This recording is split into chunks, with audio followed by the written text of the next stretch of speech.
अपराधी को फांसी देते समय जल्लाद उसके कान में क्या कहता है। और एक ऐसा समुद्र जहां आप कभी डूब ही नहीं सकते। और चार्ली चैप्लिन के मरने के बाद उसकी बॉडी के साथ जो हुआ यह जानकर आपकी रूह कांप उठेगी। इसीलिए वीडियो को थोड़ा सा भी मिस मत कीजिए, बिना एक गम अंत तक जरूर देखिए। नंबर 1, हमारे देश में हर प्रांत में शादी को लेकर अलग अलग रीति रिवाज देखने को मिलते हैं, लेकिन पश्चिमी अमेरिका के वो दांते जनजाति के लोगों के रीति रिवाज तो काफी हैरान कर देने वाले हैं। और ऐसे अटपटे रीति रिवाज शायद ही आपने कभी सुने होंगे। इनमें पहली शादी तो माता पिता की मर्जी से ही होती है, लेकिन दूसरी शादी करनी हो तो उसके लिए किसी और की बीवी को चुराना पड़ता है। क्यों यकीन नहीं हो रहा ना? तो जरा यह भी सुन लो। इनमें हर साल गैरीबॉल उत्सव का आयोजन किया जाता है, जिसमें लड़के अपना चेहरा रंग से रंग कर आते हैं और तरह तरह का डांस करके दूसरे की बीवियों को रिझाने की कोशिश करते हैं। अगर किसी की पत्नी मान जाती है तो दोनों वहाँ से भाग जाते हैं और बाद में समुदाय के लोग उनकी शादी करा देते हैं। और इस तरह की शादी को लव मैरिज का नाम देकर स्वीकार कर लिया जाता है। नंबर 2, इंजेक्शन लगवाते समय हर किसी ने जरूर नोटिस किया होगा कि डॉक्टर इंजेक्शन लगाने से पहले थोड़ी सी दवा बाहर निकालते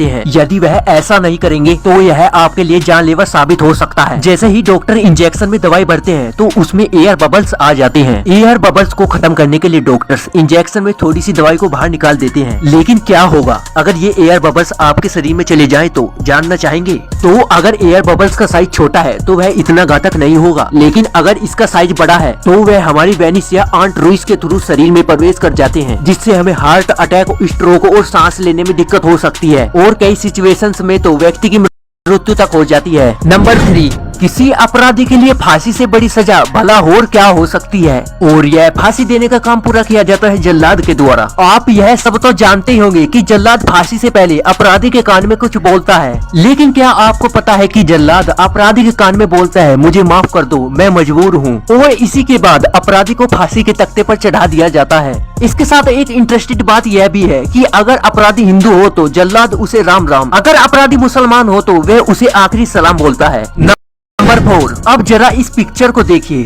आपको यह देखने में मामूली सी रिंग लग रही होगी, लेकिन यह कोई ऐसी वैसी रिंग नहीं और न ही तो इसमें कोई मोती या फिर किसी तरह का डायमंड जड़ा है। आखिर इस कैप में यह एक दांत है जिसकी कीमत है $36,000। दरअसल यह दांत दुनिया के जाने माने वैज्ञानिक सर इसाक न्यूटन का है, जिन्होंने ग्रेविटी की खोज की थी। इनके मरने के बाद इस दांत को एक डायमंड की तरह संभाल लिया गया था, जिसे बाद में एक रिंग में जड़वा कर बेचने के लिए रख दिया गया। अब शायद ही कोई किसी मरे हुए इंसान के दांत की बनी रिंग को पहनना चाहेगा। नंबर 5, जॉर्डन में है एक जगह जिसे कहते हैं डेड सी, यानी कि मृत सागर। और इस सागर की खासियत यह है कि इसमें कोई डूबता नहीं। चाहे कोई व्यक्ति जानबूझकर भी डूबने की कितनी भी कोशिश क्यों ना कर ले, लेकिन वो इसमें डूबेगा ही नहीं। यह दुनिया का सबसे अधिक लवणता वाला सागर है। बस इसी वजह से इसमें किसी भी इंसान को तैरने की जरूरत भी नहीं पड़ती है। इसका पानी ही अपने आप ही ऊपर की ओर उठाए रखता है। इतना ही नहीं, इतना अधिक लवणता होने के कारण इसमें एक भी मछली नहीं पाई जाती है। दोस्तों, क्या आप ऐसे सागर में डुबकी लगाना चाहेंगे? कमेंट में जरूर बताएं। नंबर 6, दोस्तों, क्या कोई किसी की डेड बॉडी को चुरा सकता है? हाँ, यह बात एकदम सच है। और यह घटना घटी थी दुनिया भर को अपनी साइलेंट कॉमेडी हंसाने वाले चार्ली चैपलिन की बॉडी के साथ। 25 दिसंबर 1977 को चार्ली चैपलिन की मृत्यु हुई और उनकी लाश को स्विट्जरलैंड के गांव में दफना दिया गया। गांव वालों में तब हलचल मच गई जब उन्होंने देखा कि कब्र में चार्ली की लाश गायब है। आखिर किसने चुराई होगी चार्ली की लाश? उस समय यह एक बहुत बड़ा सवाल था। चोरी के कुछ समय पश्चात ही चार्ली की